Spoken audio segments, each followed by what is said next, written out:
Hi, Diana. I just Hi, want to welcome Jessica. you. Hi, I want to welcome you to XpoNorth Digital Shorts.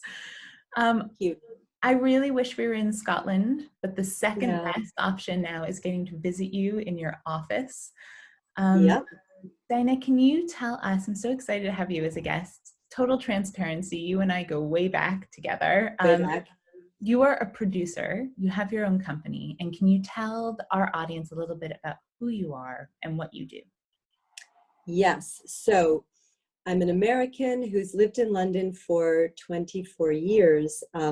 Started out in the film business as a assistant production coordinator back in New York, and climbed up the production ladder through line producing, production managing, coordinating, then became a creative producer for hire. And then I moved to London, continued doing that, and have been producing big and small things for uh, different financing entities until about 5 years ago, when I just said that's no more what I'm doing. I'm developing and putting together my own projects. So I Wow. probably can speak to all the different aspects of working on a set or creating a production of any size.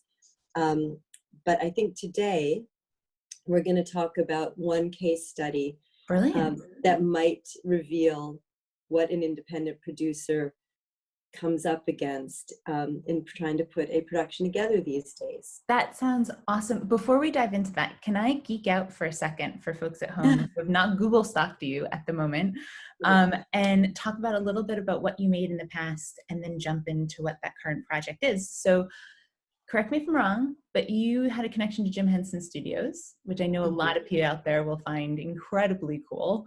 Yeah. And then name some of your other films that you've worked on. There's the remake of Alfie, which I loved.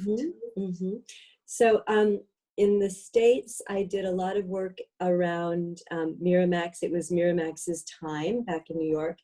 We made movies like Smoke and Blue in the Face, which were Paul Auster and Wayne Wang. And I also made movies like Wind, which was a 12-meter yacht racing movie with Carol Ballard directing, who's a beautiful director. We did Black Stallion. Um, and I did lots of other little projects and bigger projects. Once I moved to London, I made, as you said, Alfie with Jude Law. And I did Death at a Funeral, which was actually connected to Frank. Frank Oz was the director, who's obviously connected with the Henson world, but that was a coincidence. I don't think I've laughed as hard in a movie as Death at a Funeral. I love that It's film. a worth a rewatch, I discovered, because my kids hadn't seen it, and we just laughed. And I ran into Matthew McFadden the other day, because he's, well, you know, he's in Succession, and he's incredible. But also he's married to Keely Hawes. They were both in Death at a Funeral, and she was in a movie called Misbehavior that a friend of mine wrote, and it's a fantastic thing. It's about to stream. Check it out. So yeah, and a movie called Wild Child I produced for Working Title, which if you've got any girl between the age of 10 and 20, she'll have seen it at every sleepover she's ever been to with Emma Roberts. So But lots of other odd and different things. And I had a long relationship in New York with a director called Abel Ferrara, and made a lot of movies with him back in that day. And then we reconvened lately, which is part of the story. well, let's dive in because this is a bit of a sneak peek, correct? This Yeah, is it like, is. woohoo, all right. Yeah, so basically, Abel Ferrara made many, many movies. He's made 26 movies, and he was a kind of cult director back in New York. We made Bad Lieutenant, we made King of New York, we made China Girl, we made Dangerous Games with Madonna. It was a really heady time, and it was a really exciting time to make independent movies. That world is very different now. He changed his life dramatically, and about 12 years ago, he moved to Rome and decided he wanted to be an Italian-based European filmmaker. I was already in London. We hadn't been in touch for years for various reasons. And I woke up one day about 4 years ago and said, you know, how many movies or projects do I have left in my career that I am going to get to fruition? It's always a question of how you can convert. How many projects are on your slate and how many become real? Diana, when you do that calculation, just for the people, Mm, laymen's, like me, how when you say how can I bring them to fruition? You're talking about years, right? You have to years, dedicate years, years to years. that. You dedicate years, and you have to find a way to decide what's more important, your passion, what's more powerful, your passion or the reality of the market at that moment. And then there's all the luck and alchemy that comes with getting something made. You and I know this personally because we're working on something that's We are. going to happen, but is, one of three things we've tried to convert. We'll Yeah. see what happens. Well, we can report back in a few years. So I called Abel and I said, you're in Rome, I'm in London. I made a few movies with you that I think I'm most proud of. I'd like to see if you've got something you really want to make that we could do together. He had just written a little 30-page treatment about, it's called Siberia, which he wanted to talk about. So I flew over to Rome and we sat down and I read it, and it looked like it could be one of his really exciting different movies. I really loved it, and we decided to do it together. It already had Willem Dafoe attached. He was part of the process of developing it. They've made many movies together in Rome. And so I felt it could get made, and I knew this man, I trusted him, and that's important when you hook into an early stage development with a director. So we started figuring it out. And I think the point of this, our little conversation, our micro study of Siberia, is that it's all about perseverance and things never go as planned. And the first thing we said was it needs to be, it can be anywhere in the world. There's 4 or 5 locations. They have to be very extreme places in nature. And what we need to do is find a place that we can go to where we can catch all of these things. Maybe one of the locations maybe has to be elsewhere. So green meadows, Arctic mountains, a desert, and we needed those 3 things all in the same shooting It period. sounds like a riddle. Yeah, and basically Abel had this wonderful article from the New York Times which said the best beautiful locations to visit in the world. So we just looked at a magazine, and one place that looked possible was luckily Italy. They've got mountains, and they've got down in Sicily and Sardinia things that could look like sand dunes. So we started looking there, but the places that we looked didn't have the financing. Sardinia doesn't have a lot of money. So I thought, wait a minute, America is where we're both from, and Minnesota has green, lush things. That's where I'm from. And we could go up north, and anyway, we had this idea, Canada, a Montreal, Minnesota combination, and then pop down to Mexico for the Diana, can I pause you for a second? Because I want to underline something you said. I think it's really important for screen bodies, especially, to hear that decision that you made, where one place could look perfect, but if they don't have the systems in place to support tax relief or have financial incentives, then you move on. It doesn't really matter. You move on, but you never leave, you never say no. So you move on, you say that could work. Let's keep that in the spinning process. Let's look elsewhere. I started to work with a guy in Montreal, a producer there, who could offer quite a lot. And at that point, I found someone who wanted to give me some seed money, and he gave me money to go to Minnesota and Montreal and scout and see if I could find the locations. If we could, I was also meeting with banks, and I was meeting with the infrastructure. They had a thing called snowbait, which is a rebate, that if you spent X amount, you got X amount back from this tax thing in Minnesota. It was all really exciting and potentially great until we did it, we shot it, we produced this wonderful pitch document. We came home, and I got word that the partner I had found in Minnesota had just been arrested for embezzlement and was thrown into jail. So that was our real link to financing. So we took a breath and thought, well, that's not going to work. So although what we had this wonderful document with visuals. We had found all our locations. we knew what we wanted it to look like if we could find the right financing entity. So we used this document to pitch to other different locales. We went down a what can only be called a cul-de-sac, but it did take about 3 months, where we suddenly thought, we're gonna crowd finance this. Everyone wants to see Abel's next movie. It's not that expensive, 3 million euros, we think. We have all these visuals. We got Willem to read the script out loud, and we did a Kickstarter. And we announced it in Cannes that year. We stood on a rooftop, had a cocktail party, and announced this new way of raising money. And it turns out, and we got really a lot of support from Kickstarter, except for that neither Abel nor myself nor Willem has any kind of social profile, social networking profile. So that's the only way that works. And so that didn't work, but it was, it's really good to hear, because we've gone through, especially for young producers out there who don't have as well worked a muscle that you do, in terms of being like, I'm just going to reach out to people. I find a financier, we'll just pivot and do this. It's great that you guys also landed on that option of doing crowdfunding, because that goes through everyone's mind. It's like, why don't we just crowdfund this? And they learn the same lesson, that you've had to gain a following probably first, unless you need to find someone who can reach 1 million people in that way. So Spike Lee can do that.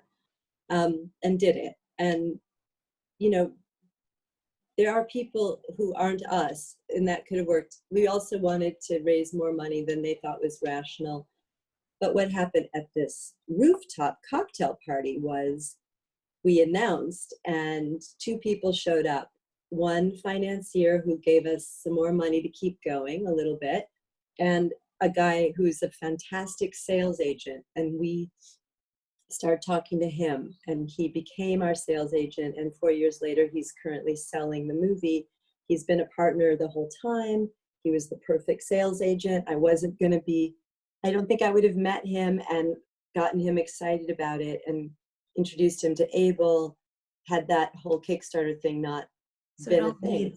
It all leads to leads where you don't think it's going to lead. So we attached the sales agent, and now we have the right sales agent who's partnering with us, which is important, because he can give you sales estimates, and he can help you raise money by showing that it's a viable option to do this film.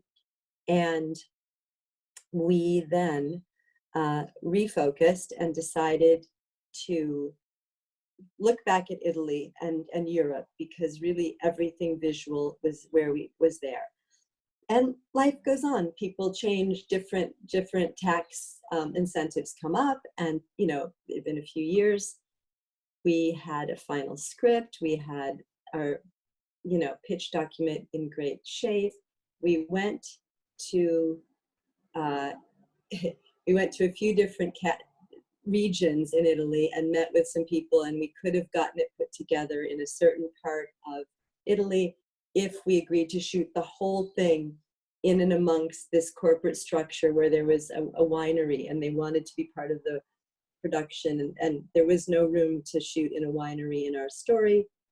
So we said, thank you very much. We went away. But in the meantime, the sales agent in Rome had done a movie with a new, very, very energetic, vibrant Rome-based company called Vivo Film, and they're fantastic. And we gave her the script because she wanted to work again with that sales agent. She loved it. We all sat down together, and we became partners with Vivo Film. And she and I, they're a team, a husband and wife team, along with the sales agent, Michael. We all plotted out where we could piece together the money. There's a German guy. Oh my God. They had made a movie with a few years before. He also worked with our sales agent. He loved it. We could do the meadows in Germany, and we could build the New York loft set in Munich, because we could get Bavaria Studios to be part of it. So suddenly you're piecing together a European co-production where you've got German financing, and you have to shoot a certain amount in Germany to make the money flow. You've got Rome, which is the Lazio region, which is the production money, which we could spend there. And then we had to find up in northern Italy in the Alto Adige region, right on the Austrian border, the Alps with the snow, which we scouted both in the winter and the summer, found we could access it, and they have a lot of tax money up there.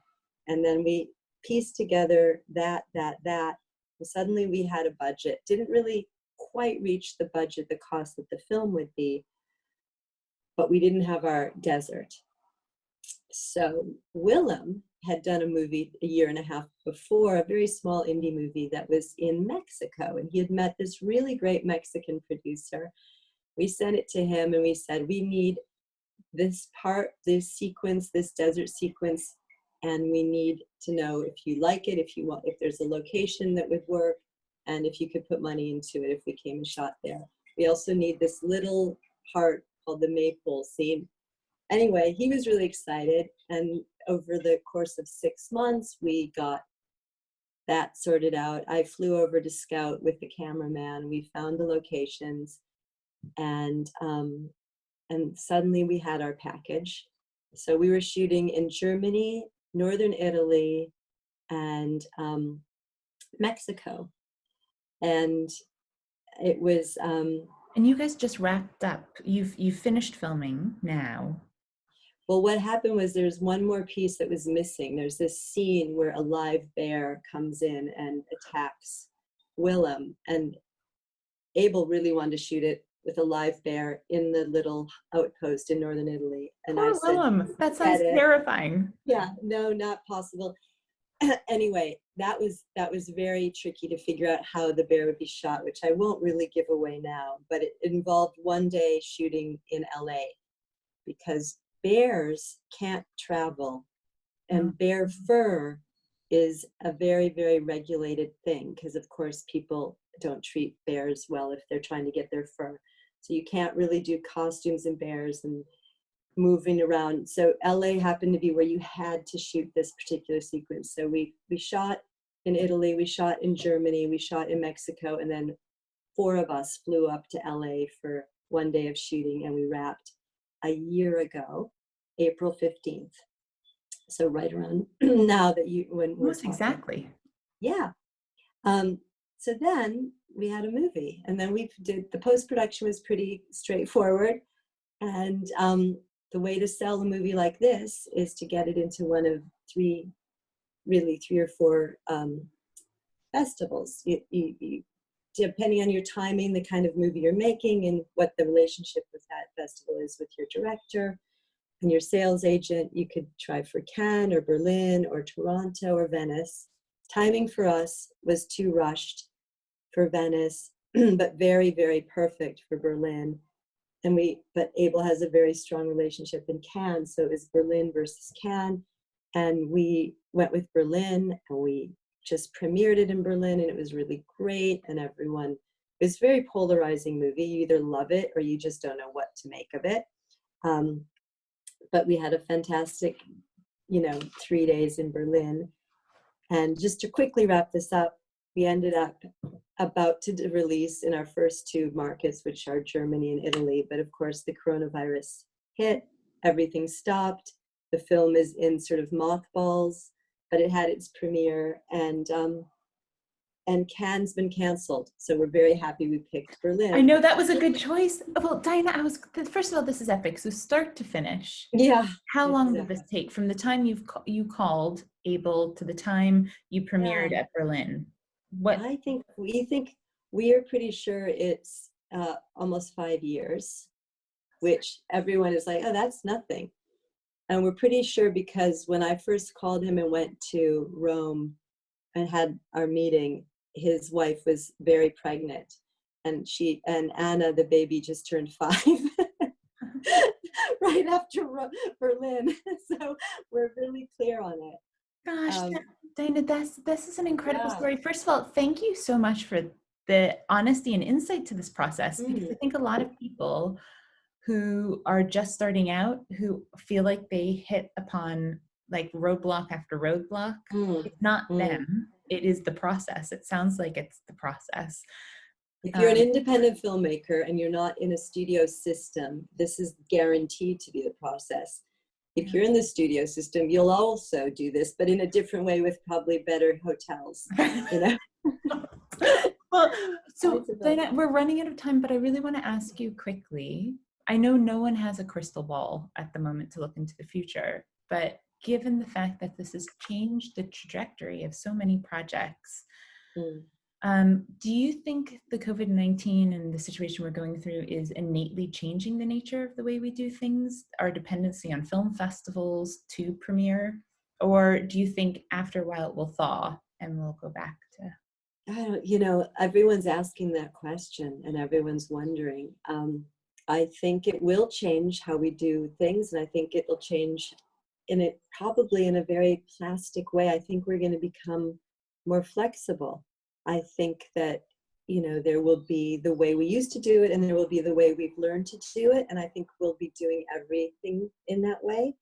I was reading, just as a tiny, you know, end note on it, I was reading that in 1918, when the Spanish flu was obviously doing similar things to the world, the whole movie business shifted on its axis because of that flu. Adolf Zucker changed the way they distributed movies, and everything shifted because of the flu, it turns out. And we're still in that model. So maybe this will shift and we'll be in that model for a while too. Oh, Diana, those are wise words to end on. Good insights. Thank you so much for joining us. This was a total treat. I can't get the idea of a bear wrestling woman out of my mind now. Well, when and if you see the film, I'd love to hear your thoughts on how the bear worked. I cannot wait. I cannot wait. Oh, Diana, we'll talk soon. Thank you very much. We'll see you next time in Scotland. Sounds good.